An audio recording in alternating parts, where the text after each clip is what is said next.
Many Jews today feel the need for a Jewish renaissance. People are searching for a more vital and authentic mode of Jewish expression, and more than ever we need to shift not only physically but spiritually out of exile mode. This is Torah Nation TV from Jerusalem, and we are speaking with the head of Machon Shilo, Rabbi David Bar-Hayim. Shalom, Rabbi Bar-Hayim. Shalom. Shmita year is upon us, and many viewers have questions regarding, first of all, how Shmita affects their gardens and the plants in their homes. Would the Rav please address the following questions? 1. What does one do regarding mowing the lawn during Shmita year? Before answering that question specifically, we should acquaint ourselves with the pasuk, one or two psukim in the Torah that deal with the types of melacha, the types of actions pertaining to working the land, which are forbidden by the Torah. So I read from Sefer Vayikra, Perek Kaf He, Leviticus chapter 25, pasuk Gimel, verse 3. Shesh shanim tizra sadecha, v'shesh shanim tizmor karmecha, v'asafta eftevuatha. The Torah begins by saying that you shall sow your field and do the necessary work of pruning, etc., regarding one's vineyard in order to produce the fruit for 6 years of the 7-year cycle, and gather in the produce. Pasuk Dalet goes on to say, Uvashana hashivi'it, in the 7th year, Shabbath Shabbathon yihi ala ares. There must be a complete cessation of agricultural work.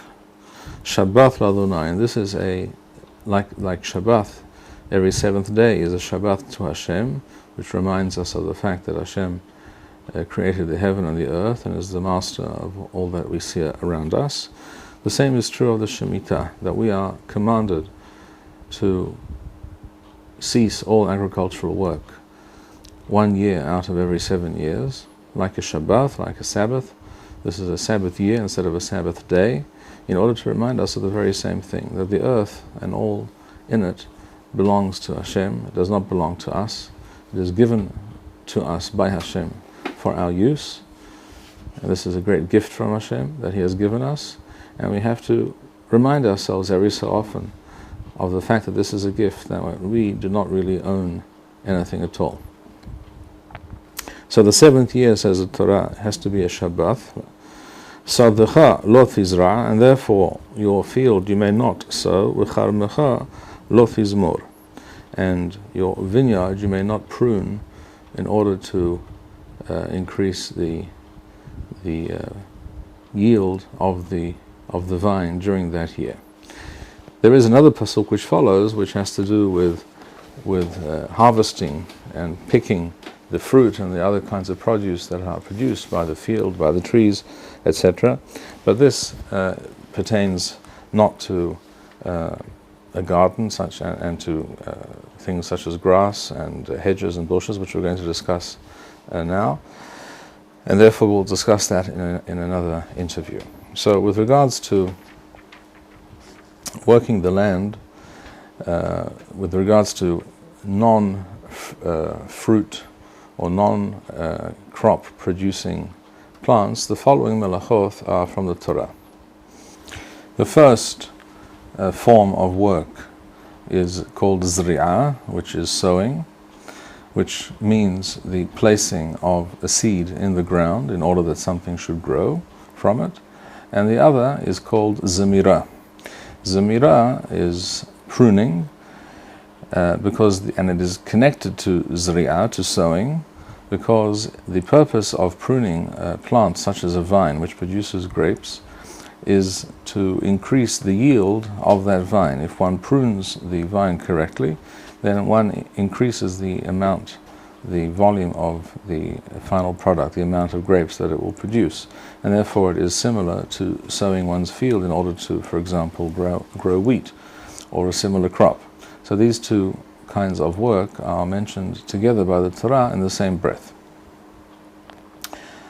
These two melachot, these two actions, are asur minat Torah, they are prohibited by the Torah during the Shmita year. In addition to these two melachot, which are minat Torah, there are a number of melachot, of actions regarding working the land, which we are not allowed to do during the Shmita year, but they are not minat Torah, they are midrabanan. They were enacted prohibitions that were enacted by the Chachamim, by the sages, because they're also related to working the land, and in order to make it clear and well known to all that all type of agricultural work is forbidden during this year. So the first two of these melachot midrabanan are hashkaya, which is irrigation or watering, and the other is nikush asabim, which means weeding out weeds, etc., which cause harm to other plants which are desired by the owner of the land. Those are the first two. The next two melachot midrabanan are kisuah, which is mowing or cutting, and zibul, which is fertilization, using certain organic materials to increase the growth and improve the growth and performance and the look of the plant. And it is important to note at this point that there is a difference between nikush, which is weeding out, and kisuah, which is mowing or cutting. Nikush refers to removing the offensive weed or plant with its root, in other words, uprooting it altogether. Whereas mowing, kisuah, involves cutting the top part of the plant or the weed, which is above ground, but leaving the roots in the ground. Both of these are asur midrabanan. And the last melacha midrabanan that is asur during Shmita is sikul. Sikul refers to removing rocks and stones from the earth in order to prepare it during Shnat HaShmita for sowing, plowing, etc. So in most people's gardens, for example, this is not usually an issue. And now, therefore, we can relate to the different actions that are normally required in order to maintain a normal type of garden that most people would have around their house, in their backyard, in their front yard, or in the common area of an apartment block, etc. So it goes without saying that planting, that is to say, placing a seed in the ground in order to grow, for example, a new tree, is prohibited during Shmita, and this isur is minat Torah. And this applies both to a tree which produces fruit and to an ilan sarak, which is a tree which does not produce fruit. In both cases, such an action is prohibited. As for plowing, by the way, it should be noted that there is a certain mahaloket, a certain disagreement amongst the poskim, whether plowing is asur if it is only accompanied by or in preparation for actual sowing of seeds, or just the action itself of plowing is also prohibited. But again, in the case of most people's gardens, this would not be an issue. Continuing with the matter of planting trees, one of course does not always plant the seed, but usually one buys a small tree, a sapling, from a nursery and plants that in the ground. And here we have to distinguish between two kinds of tree. A tree that produces fruit, an ilan ma'achal, and a tree that does not produce fruit, which is called an ilan sarak.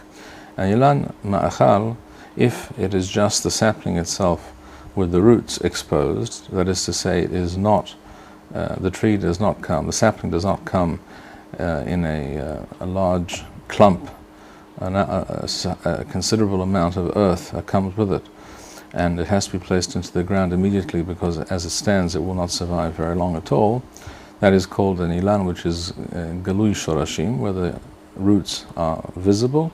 This has to be planted by the 15th of Av, which is 1.5 months before Rosh Hashanah, because the Shnat HaShmita, as we know, begins on the first day of Tishrei, Rosh Hashanah, and 1.5 months before that there is a period known as the period of Kelita, which applies in such a case. If the sapling, on the other hand, and again we're talking here about a ilan ma'achal, which produces fruit, if it comes with its own sizable amount of earth in which it comes from the nursery, which is usually how things work nowadays, then it must be placed in the earth by the 29th day, by the end of the 29th day of Av, that is to say, just before the beginning of Elul, Rosh Chodesh Elul, which is 1 month before Rosh Hashanah.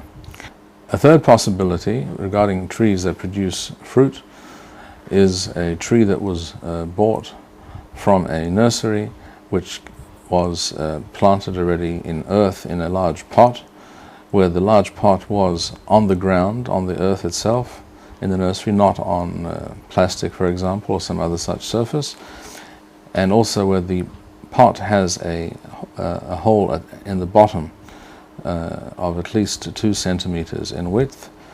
Such a tree may be removed from that pot and placed in the earth up to the 15th day of Elul, that is to say 2 weeks before Rosh Hashanah. This is with regards to Ilanei Ma'achal, trees that produce fruit. With regards to Ilanei Sirak that do not produce fruit, the situation is even more lenient. That is to say, if the tree in question, the sapling, is without its own earth, it's just the plant itself and its bare roots, then it has to be, or should be at least, placed in the earth by the 15th of Elul, Tu Be'elul, and which is 2 weeks before Rosh Hashanah. And if it has its own sizable amount of earth, and when we speak about a sizable amount of earth that comes with a tree, we're referring to an amount that would allow it to survive for 2 weeks approximately, with a little bit of watering. If it comes in that form with some earth, then it can be planted. We're talking here again about Ilan Sirak, which does not produce fruit. That could be planted in one's garden, in the earth, up to, but not including Rosh Hashanah. In other words, up to and including Erev Rosh Hashanah, one can do it right up to the beginning of Shmita Shmita. That is with regards to planting trees and related activities which have to do with planting, which are related to the melacha of sowing or planting, as is mentioned in the Torah. So, with reference to the first question that you asked, mowing the lawn in the garden, we mentioned that there are melachot, there are actions which are prohibited, but not min ha-Torah, but midrabanan, by the sages.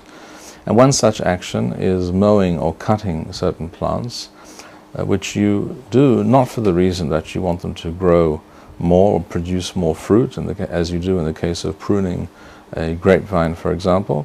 But here it's quite the opposite. One mows one's lawn because one does not want it to grow. In fact, one would be quite happy if one did not need to mow the lawn ever at all, if it was some kind of steady state lawn, something like a steady state universe where you didn't have to water it or plant it or mow it or do anything at all.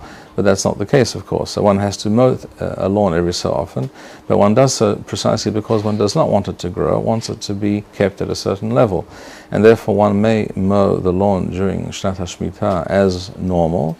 In fact, it's preferable to mow the lawn during Shnat HaShmita regularly, as regularly as one would normally do, and not allow it to get out of hand, because when the grass grows too long and it begins to yellow, to wither, and the grass closer to the ground receives less light, the actual act of mowing does in fact produce an extra spurt of growth, and we don't want to do that during Shnat HaShmita. So it is actually better during Shnat HaShmita to mow the lawn regularly in the normal fashion.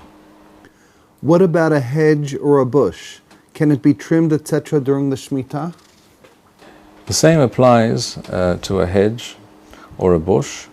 Again, if we had hedges that one did not need to trim and shape in the proper way during the year, that would be marvelous. But we do have to. But we don't do this action. We don't take this action with regards to hedges in order to increase the growth thereof, but rather quite the opposite, to reduce the growth of it. And therefore it is like cutting the grass. It is entirely permissible to do so during Shnat HaShmita, with the exception of a hedge which is fairly new and hasn't fully grown in, and there are holes, so to speak, in the hedge. There are areas where the growth is less thick and less satisfactory, and the act of cutting and trimming that hedge will actually increase the growth of the hedge and cause it to fill out and fill in those gaps. So one should try and do all such work on a hedge before the beginning of Shnat HaShmita with regards to a new hedge, a hedge which has certain gaps or open spaces in it, which one wants to close up. And during the year of Shmita, it is better to avoid that kind of action as much as possible. What do I mean by as much as possible? It does not have to grow entirely wild so that it begins to be very ugly or to get in the way, such as blocking an entrance to a garden, for example. If the hedge becomes overgrown and makes entering and leaving the property unpleasant, difficult, etc., then one is certainly allowed to do so. When the intention, therefore, is not to cause the hedge or the bush to grow more, but rather to keep it trimmed and looking reasonable and not out of control, then the action of trimming a hedge or a bush is similar to mowing the lawn and is mutar. Can one pick flowers from one's garden during Shmita? Picking flowers during Shmita is entirely permissible, not for commercial purposes, but for one's home, for similar purposes. And one should do so in a non-professional manner. That is to say, if there's a more professional way of cutting the flowers from the plant, from the bush, in order that it produces more flowers, then one should avoid doing it in such a manner. One should just therefore pick the flowers in a manner which is not calculated to produce more growth of more flowers, and that is perfectly permissible during Shmita. What about watering the lawn and the plants in one's garden? Watering, as we said before, is another one of those melachot which is asur midrabanan. But as we know from the Gemara in Masechet Avodah Zarah, all actions which are required in order to maintain the health of a tree, for example, or a bush or the lawn, as opposed to improving the health of the tree, to improve its growth, to increase its yield, etc., all such actions are permissible. Therefore, it goes without saying that a lawn, and the same is true for many trees and many bushes, etc., a lawn which is not watered will wither and die, and there's no miswa, there is no commandment, there is no gain to be had from a Torah perspective in seeing one's garden wither and die and turn to dust. So whatever amount of watering that is required to maintain the health of the lawn or the trees, the bushes, etc., the flowers in the garden, that is permissible during Shmita. In fact, it is preferable to limit the number of times one waters and rather increase the length of the period of watering. In other words, according to the majority of poskim who have discussed this subject, once one is already watering the lawn or the plants in question, then it is mutar to allow the watering process to go on for longer, so that it will be necessary to water again only after a longer interval than usual. So in other words, if one normally during the 6 years of the 7, one would water the lawn, for example, every 5 days, in the summer, for example, but if one were to water every 7 or 8 days for a longer period, that would be sufficient as well. Then one should opt for that option, to water every 7 or 8 days for a longer period during Shnat HaShmita. What about using fertilizer in one's garden? Nowadays, it is possible to obtain fertilizer which can be spread over one's garden, lawn, bushes, flowers, etc.,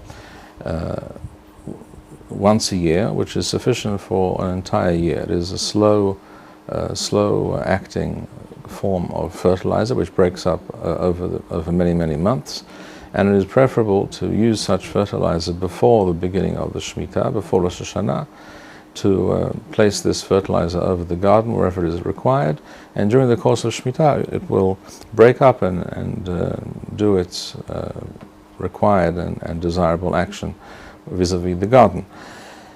In other circumstances where it is necessary during the Shmita year to fertilize the plants in the garden so they do not wither or become very sickly looking and unappealing, it is possible to fertilize, but one should do this with liquid fertilizer, which is mixed into the water which is used for the watering, the irrigation of the garden. May one get rid of weeds in the garden during Shmita? In many cases, in many gardens, there is no need, certainly no pressing need, to weed the garden during Shnat HaShmita, and things will be look quite reasonable and quite appealing. The garden will not really suffer if one does not weed, and therefore weeding is to be avoided. However, if the case is that there is a certain plant which is being affected by another kind of plant or weed which is growing next to it, and it is affecting it badly, may even cause it to wither and die, then those weeds may be removed entirely, even with their roots, in other words, uprooted. That may be done during Shnat HaShmita. If possible, and if this is sufficient, then it is preferable just to cut the tops off, like mowing the lawn, as it were, rather than uprooting. Thank you, Rabbi Bar-Hayim. We would like to encourage our viewers to share these videos with friends and send in your responses. We would also like to suggest the following opportunity to our viewers. If you identify with Rabbi Bar-Hayim's message and would like to sponsor or dedicate a video interview with the rabbi in honor or memory of a loved one, if you would like to obtain Berkon Nusach Eretz Yisrael or invite the rabbi for a speaking engagement, please email us at office@machonshilo.org.